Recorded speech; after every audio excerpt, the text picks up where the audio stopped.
Hi guys and welcome on board in my 1.8 Master MX-5. And this is a short story of one lap essentially that had pretty big consequences for the car and myself. So I'm going to dwell into a bit of what happened exactly and the background of it. Here we are, the Nurburgring Nordschleife, sunny, warm, summer day, wonderful. It's a weekend, a lot of cars on the track. Took me actually 1 hour to get on the track. Here we go. Following a little fellow MX-5 NC. Not for too long though.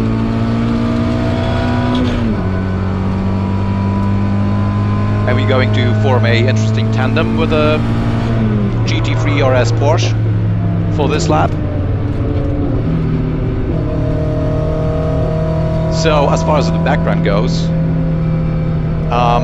when I built the car and the engine in 2017 with the oversized super thick pistons, 84 millimeters bore oversize, let's say that the bore to piston wall clearance was on the loose side, so the engine always had slight oil consumption issues. Here we go, beautiful GT3 RS. Very interesting tandem, little Miata following big Porsche.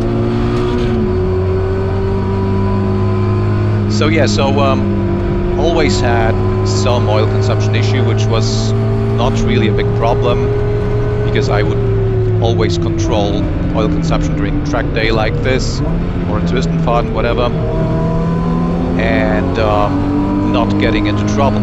However, this time it was slightly different because during the winter time before the season,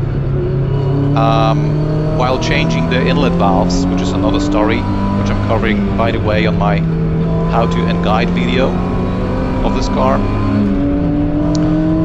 I've installed as well head studs from ARP, so I replaced the OEM master bolts, tightening the head to the block, and it's pretty well known that these ARP head studs with the lubricant used on it is giving you pretty higher preload on the block, which my theory is most likely caused slightly higher distortion of the block, higher ovalization, and since the piston to bore clearance was already on the loose side, actually the engine started to eating more oil than expected. So if you actually look at the oil gauge, you will see significant drops of pressure. So in this car I'm running stage 2 boundary oil pump, so the pressure during running conditions fully hot, oil is around 4 bars, slightly over. And in this configuration, and I didn't know that at this time doing this lap, the oil level was too low, hence the pressure drops were significant.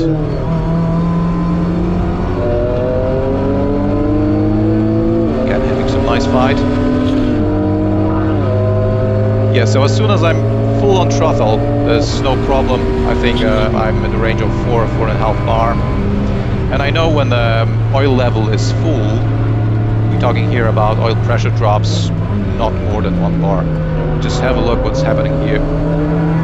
Yes, it's dropping 2 bars, maybe even slightly lower than that, especially during downhill braking.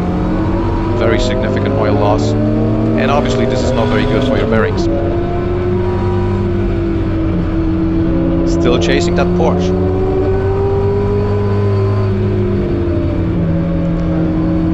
Yeah, so essentially after the next day,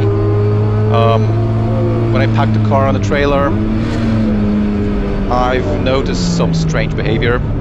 So the car wouldn't idle normally.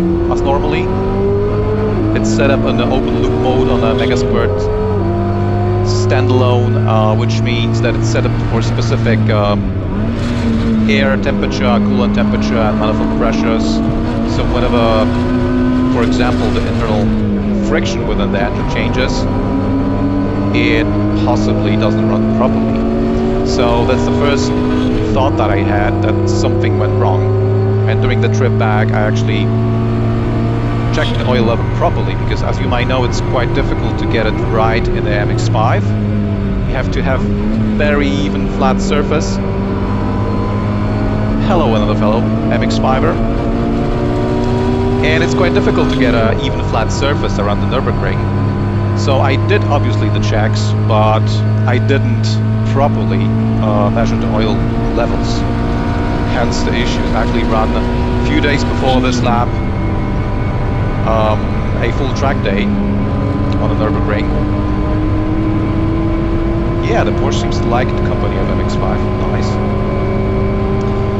And was adding oil as I would normally do.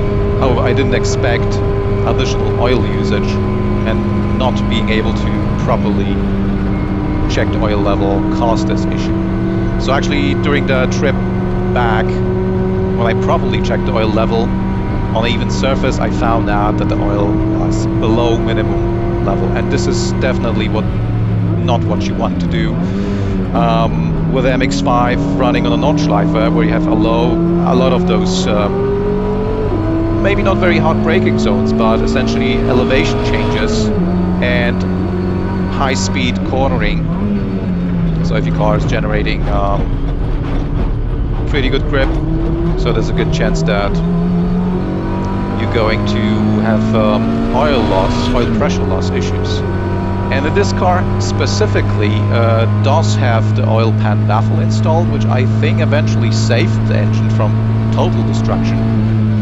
But as you can imagine, the bearings of this one look pretty much toasted after this ride.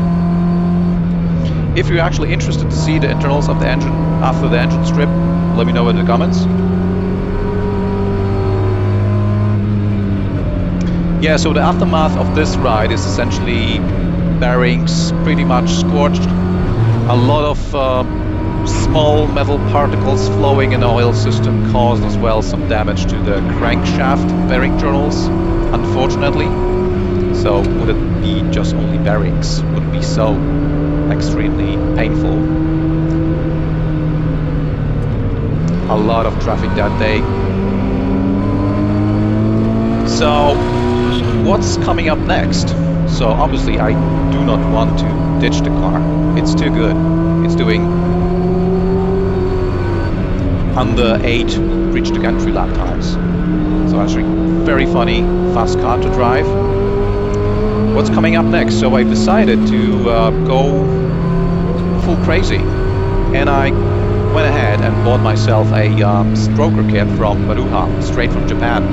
So we're talking here about 87mm crankshaft stroke paired with mallet pistons with 85.5 cylinder size, which gives me 2.0 liters from this 1.8 BP engine. So it's going to be exciting. The build is ongoing. I still hope to be able to test it on track this season, maybe even on the Nurburgring. So stay tuned.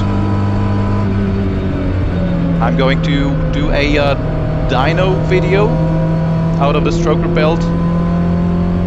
So pretty exciting times. And the last 2 overtakes of the lap. Go on, BMW. Nice track race. So stay tuned if you like the content, if you like to see more, subscribe, and see you later.